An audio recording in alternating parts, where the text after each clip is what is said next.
오늘의 주요 소식입니다. 양주 회암사지가 유네스코 문화유산 등재 재도전에 나섰습니다. 양주시는 부족한 부분을 보완해 이번에는 꼭 유네스코 문화유산에 등재하겠다는 각오입니다. 의정부 신곡동의 한 아파트에서 모자가 숨진 채 발견됐습니다.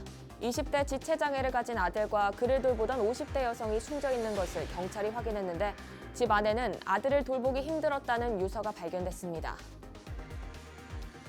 포천시는 아프리카 돼지열병 완충 지역으로 그동안 멧돼지 총기 포획이 금지됐었는데요.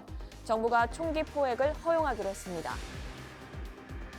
김성원 국회의원이 아프리카 돼지열병으로 인해 농가가 입은 피해를 중앙정부가 전액 보상해야 한다는 내용의 법안을 대표 발의했습니다.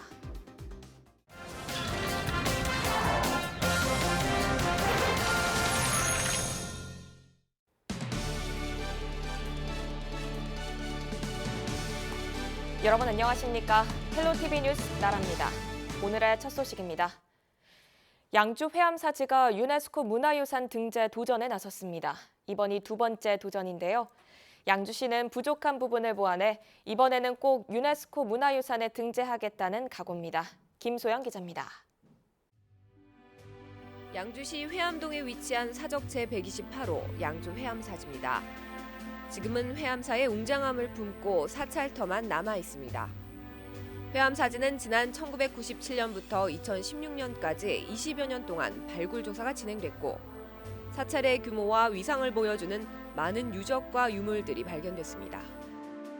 사찰이 지어진 시기는 정확히 알 수 없지만 동국여지 승남에는 1174년에 금나라 사신이 회암사를 다녀갔다는 기록이, 태종실록과 명종 선조실록에도 회암사에 대한 기록이 일부 있는 것으로 보아 12세기부터 16세기까지 존재한 사찰임을 알 수 있습니다. 양주시는 지난해 2월 양주 회암사지를 유네스코 세계유산 잠정 목록에 등재시키기 위해 문화재청에 신청서를 제출했습니다. 세계문화 등재를 위한 기반이 조성되었고 양주 회암사지 박물관 중심으로 활발한 연구를 통해 세계문화유산 등재 가치를 발굴하여 하지만 등재 기준 재조정, 비교 연구 보완 등의 이유로 무결됐습니다. 시는 1년 동안 기반을 다져 재도전에 나섰습니다. 중국 현지 조사를 통해 회암사지만의 보편적 가치를 재정립하고 관련 국제학술 심포지엄을 개최했습니다. 또 동아시아 선종사원의 전형을 새롭게 정리하고 유산의 구역을 기존 회암사지 유적지에서 주변 유구발굴 지역과 삼화상 부도, 석등, 비석등으로 확대하는 등 부족한 부분을 보완했습니다. 우리 문화유산의 가치와 의미를 전 세계에 홍보하여 지역민에게 큰 자긍심을 심어줄 수 있을 것으로 기대하고 있습니다. 양주 회암사지의 유네스코 등재를 위한 두 번째 도전. 그 결과는 문화재청의 서류 검토와 전문가 현지 조사를 거쳐 내년 1월 문화재위원회 심의를 통해 결정될 예정입니다. 헬로티비 뉴스 김소영입니다. 장애아를 둔 부모의 첫 번째 소원이 뭔지 아시나요? 자식보다 하루 더 살다가 이 세상을 떠나는 거라고 합니다. 자식을 끝까지 돌보고 싶은 마음이 절절하게 느껴지는데요. 의정부에서 참 안타까운 사건이 발생했습니다. 지체 장애를 가진 아들을 돌보던 50대 여성이 아들과 함께 집안에서 숨진 채 발견됐습니다.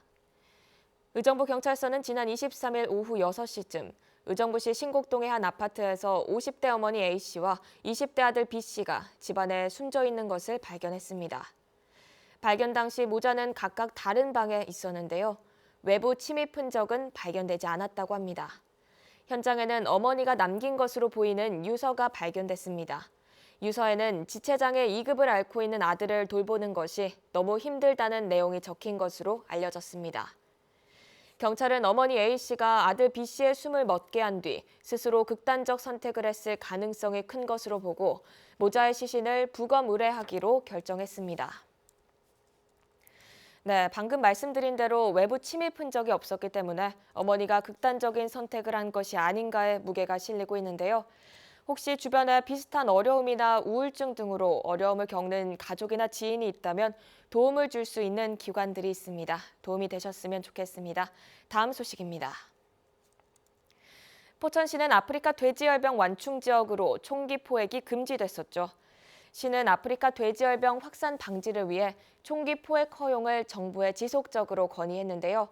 결국 총기 포획이 가능해졌습니다. 환경부가 24일 완충 지역에 대한 총기 포획을 28일부터 단계적으로 허용한 겁니다.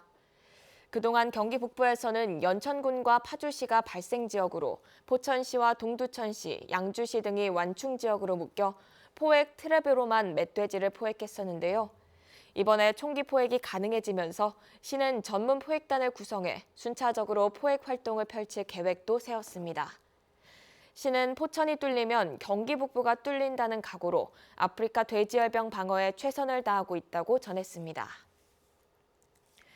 연천이나 파주 등 아프리카 돼지열병이 발생한 지역에선 지금도 돼지 살처분이 진행되고 있습니다.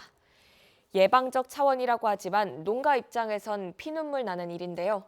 뿐만 아니라 야생 멧돼지가 아프리카 돼지열병의 주요 감염원으로 의심되는 가운데 살처분이 이뤄지는 터라 농가에선 엄한 집돼지만 잡고 있다는 말이 나오고 있습니다. 이런 가운데 연천 출신 김성원 국회의원이 아프리카 돼지열병 피해에 따른 모든 비용을 중앙정부가 전액 부담해야 한다는 내용의 법안을 대표 발의했습니다. 현행법상에는 아프리카 돼지열병 등 가축 전염병 발생 시 정부와 지방자치단체가 피해 보상을 분담하고 있습니다. 김 의원은 지자체의 재정 상황이 나쁘기 때문에 정부가 보상액을 전액 부담하라는 건데요. 살처분 비용뿐 아니라 농가 보상금까지 내라는 겁니다.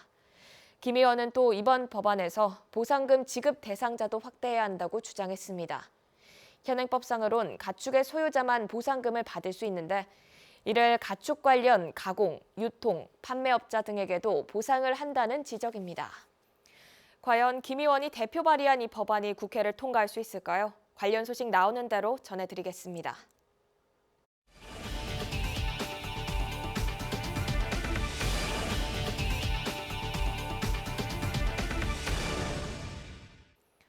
양주의 한 통닭집에서 점주를 흉기로 위협하고 돈을 빼앗아 달아난 50대 남성이 경찰에 붙잡혔습니다.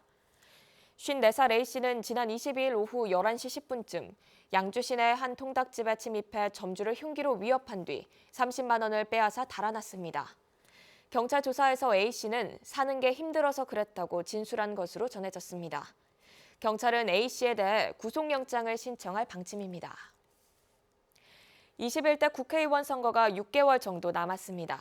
의정부지검이 얼마 남지 않은 선거를 앞두고 금품, 거짓말 등 주요 선거 범죄를 예방하기 위해 신고센터를 운영합니다. 특히 주요 선거 범죄에 대해서는 디지털 분석, 계좌, IP 추적 등을 통해 관련자들을 끝까지 추적해 더 엄격하게 수사하겠다고 강조했는데요. 금품 선거의 경우는 밖으로 잘 드러나지 않기 때문에 자수한 사람에게 최대한 선처를 해주고 신고한 사람은 포상금 지급과 신원 보호 조치를 해줄 예정입니다. 신고센터는 24시간 운영됩니다.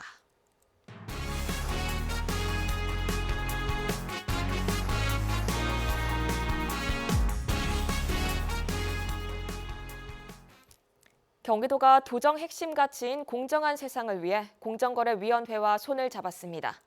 공정경제 질서 구현과 공정거래 문화를 확산하는 데 서로 노력하기로 했는데요.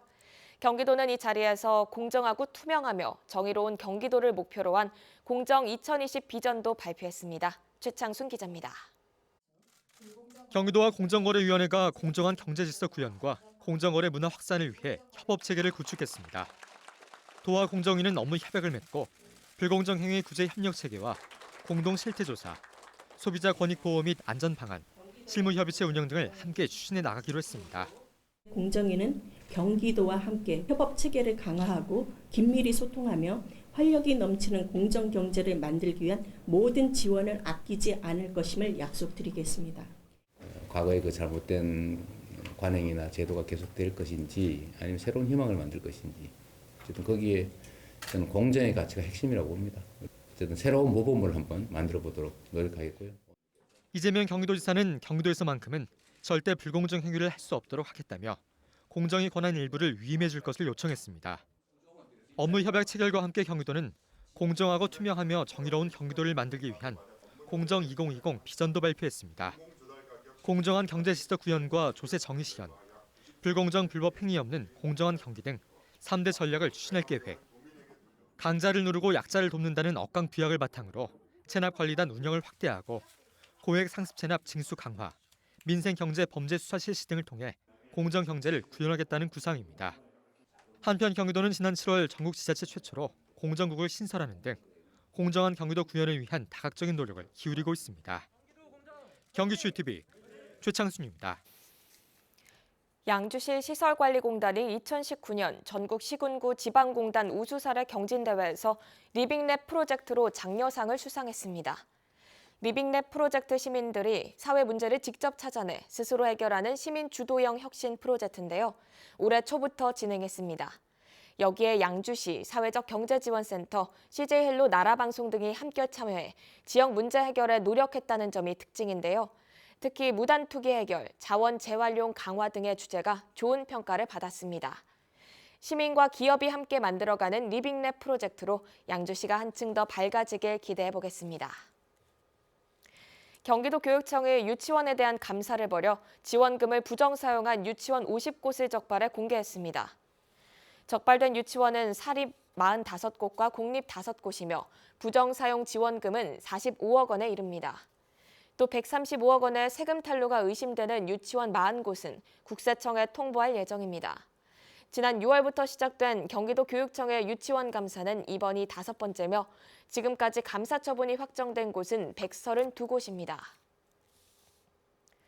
최근 양주 천일홍 축제에서 가장 인기를 모은 품종은 바로 핑크뮬리입니다.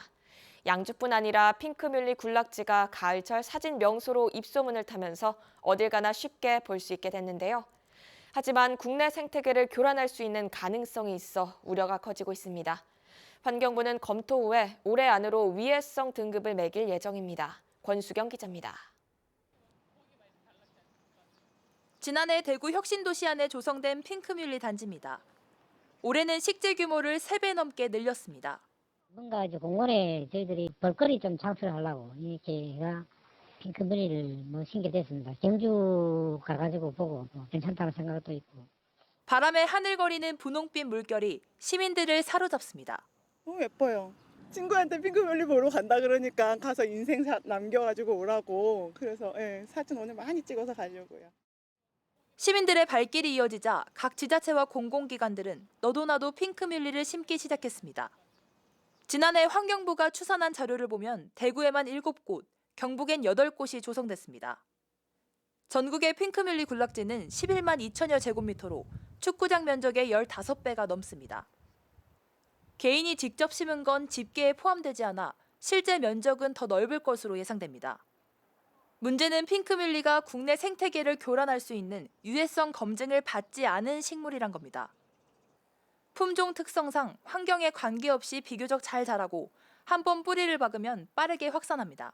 핑크뮬리 같은 경우에 이제 산림이라든지 이런 데 이제 유출돼가지고 확산된 피해 사례는 보고된 바 없는데 이들을 좀 관리하지 못하게 되면 이제 그런 가능성도 배제할 수 없기 때문에 좀 더 많은 관심을 가지고 주의 깊게 지켜볼 필요가 있을 것 같습니다.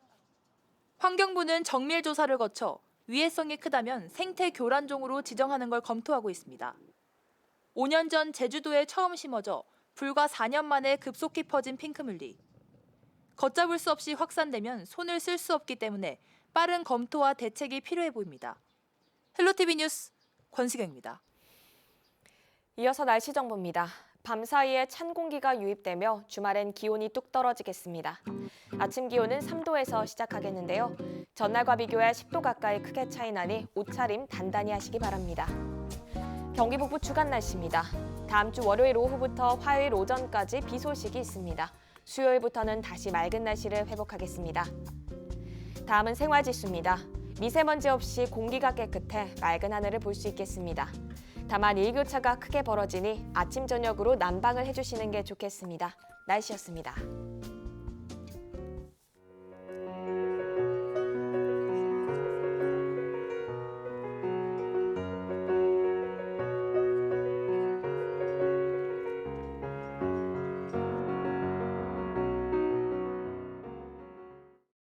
이상으로 뉴스를 마칩니다. 저희는 언제나 지역 주민 여러분 곁에 있겠습니다. 함께해 주신 여러분 고맙습니다.